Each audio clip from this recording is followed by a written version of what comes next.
Ramazan ayını qandaq o'tkazyapsiz? Roza tutush hijratning 2-yili farz qilingan islomning asosiy 5 shartining biri bo'lib, Allohning huzurida hassilab ajr savob beriladigan katta ibodat. Va yana insonni moddiy va ruhiy jihatdan chiniqtirib, sabr toqatini tavlaydigan va nafsning shahvatlariga qarshi irodani oshirib, har zaman Allohning amr va nahiylarini eslab turishga turtki bo'ladigan, bu orqali Allohning rahmatiga erishishga vasila bo'ladigan bir ibodat.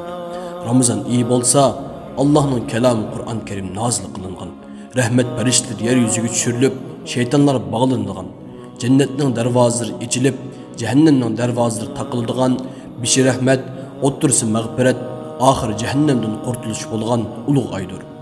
Yukarı mezmunlardan bu ayının ne kadar faziletlik, ne kadar bereketlik ay ekenligini bilişimiz kıyın emas. Bu ulug ayda, başka aylarda bolmagan ibadetler bilen özüge kulluk kılış şerefine nail kılgan Allah'a çeksiz hamd sanalar eytimen. Hürmetlik Müslüman qarindoshim, Xitoy virusi her yerge tarqalib, öylerden sırtqı çıkış çeklengen bu ulug' Ramazan ayida özünüz ve etrafınızdakiler üçün bolupmu vatan içindeki kavim qarindoshlaringiz üçün qanchalik duo tilovat qilyapsiz? Allohga yalvarib duoga qanchalik qo'l ko'taryapsiz? Yoki normal aylarga o'xshash 5 vaqt namoz o'qigandan sirt faqat roza tutib qo'yibla qolgan vaqt telefon o'ynash, kino ko'rish, behuda gap so'z qilish va yetib uxlash bilan o'tkazyapsiz. Agar shundoq qilayotgan bo'lsangiz, bu oyning qimmatini bilmagan va sizga yuklangan mas'uliyatni ado qilmagan bo'lasiz. Bundoq vaziyatda o'zingizni qayta tekshiring. O'zingizning nada turayotganligingizni, ahvolingizning qaysi vaziyatda ekanligini obdan o'ylaning.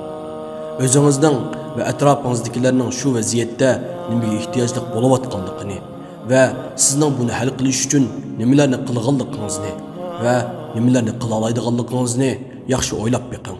Bizdek g'iriblikda, chorsizlikda, dunyoda o'xshi bo'lmagan bir millat uchun bundaq bir vaziyatda faqat o'zi bilan yetinib, vatanining qayg'usiga jo'r bo'lmagan, qavm qarindoshlarining dardiga darmon bo'lmagan kishi shaxsiyatchi va vijdonsiz kishidir. Undaq kishi hergiz mükemmel adam hesaplanmaydı. To'g'ri, xalqqa bosh bo'lib, ularni yuksak taraqqiyotlarga erishtirgudek iqtidorli bo'lmasligingiz va iqtisodiy jihatdanmi vatan uchun xizmat qilayotganlarga va yoki ehtiyoj sohiblariga yordam qilgudek boy bo'lmasligingiz mumkin. Ammo bu yordam berish yo'llarining butunlay taqalganligidan derak bermaydi. İnsanda haqiqiy iymon, samimiy qalb ve mas'uliyet tuyg'usi bo'ladigan qandoq sharoitda bo'lsin, yana yordam beradi ve shunga harakat qiladi. Siz telefon o'ynab, kino ko'rib o'ltirgan shu vaqtlarda vatan ichidagi qavm qarindoshlaringiz zolimlarning turli tuman uslubdagi zulm sitamlariga chorasiz qolmoqda.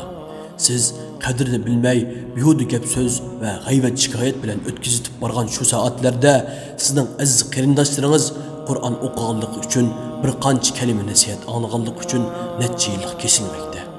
Siz uxlab yotgan shu minutlarda yana shu sizning qon qarindoshlaringiz namoz o'qiganligi uchun, roza tutganligi uchun turmalarga qamalmoqda, jazo lagerlariga bog'lanmoqda va roza tutib olmasin deb ko'p kunduzda haroq ichishga, harom yemekliklarni yeyishga zo'rlanmoqda. Alloh ularga kuchli iymon va sabr ato qilsin. Biz erkin dunyoda yashayapmiz. Ular uchun amaliy hech ish qilib berolmasakmi, har zaman duo qilib turaylik. Bu biz uchun navbatdagi bir fursat. Alloh taolaning bizga ato qilgan ne'matining qadrini fursat qo'ldan ketishdan burun tunib yetaylik. Ulug' Ramazan oyining qimmatini bilaylik. Har qaysi ellardagi mashhur ustozlarimizmi bu oyning xosiyati va barakati haqida ko'plagan videolarni tarqatib, xalqimizni bu oyni bo'sh o'tkazmayotmaslikka chaqiryapti.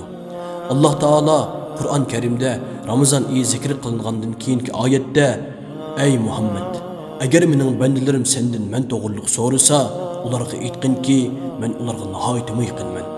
Eğer dua qilsa, duosini ijobat qilaman. Ular to'g'ri yo'l tepish uchun mening da'vatimni qabul qilsin va menga iymon etsin" deydi. Allohning rahmatidan umidimizni uzmaylik. Ümidsizlik şeytanning ishidir. İnsan chidog'siz darajadagi ishganja, zulmlarga chorasiz qolgan qarindoshlarimizning zulmdan qutulib, erkinlikka erishish uchun yer yuzining obiti, insoniyatning dushmani shu zolimlarga berilgan muhlatning tezroq oyoqlashib, halok bo'lish uchun Allohga yuzlanib, chin qalbimizdan iltijo qilaylik. Bizga o'xshash zulmga uchrab turib, shu zulmdan qutulishning amaliy chorasini topolmayotgan bir millat uchun bu ulug' oy, ulug' kunlarda Allohga yelinib duo qilishdan muhim ish bo'lmasi kerak. Alloh aramizdan vatanimizning mustaqilligi, xalqimizning erkinligi uchun milliy va jini bilan harmay talmay kurash qila oladigan, qo'rqmas, o't yurak yoshlarni va xalqning o'tida kuyib, suyida oqalaydigan vatanparvar, xalq so'yar, iqtidorli yo'lboshchi dahilarni chiqarib bersin. Amin. Ulug' Alloh hammamizni bu oyning qadr kechisidagi barakatga musharraf qilsin. Duolarimizda samimiy bo'laylik. İnşallah ijobat bo'lgusi. Assalomu alaykum va rahmatullohi va barakatuh.